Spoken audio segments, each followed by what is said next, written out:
Bro cinema తర్వాత పవన్ కళ్యాణ్ నుండి ఒక్క సినిమా కూడా రాలేదు. రాజకీయాలతో బిజీగా ఉండడం వలన పవన్ కళ్యాణ్ కమిట్ అయిన సినిమాలపై దృష్టి సారించలేకపోతున్నారు.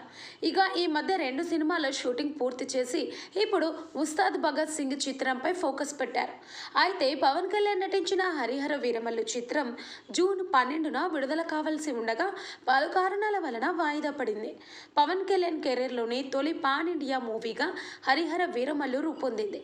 చారిత్రక నేపథ్యంలో తెరకెక్కిన ఈ యాక్షన్ ఎంటర్టైనర్ను ప్రముఖ దర్శకుడు క్రిష్ జాగర్లమూడి రూపొందించగా ప్రస్తుతం స్క్రీన్ ప్లే రచయిత జ్యోతి కృష్ణ సినిమాకు ఫినిషింగ్ టచ్ ఇస్తున్నారు. ఇందులో హీరోయిన్ నిధి అగర్వాల్ నటించింది. ఈ ప్రాజెక్ట్ 2019లోనే ప్రారంభమైంది. కానీ కరోనా, పవర్, రాజకీయ షెడ్యూల్, షూటింగ్లో జాప్యాలు వంటి అనేక కారణాల వల్ల ఈ సినిమా దాదాపు 5 సంవత్సరాల సెట్స్ పైనే ఉంది. ఇక ఇండస్ట్రీ వర్గాల సమాచారం ప్రకారం ట్రైలర్ ఫైనల్ కట్ లాక్ అయినట్టు తెలుస్తుంది. మేకర్స్ ఈ వారం లేదా వచ్చే వారం ప్రారంభంలోనే ట్రైలర్ను విడుదల చేయాలని భావిస్తున్నారట.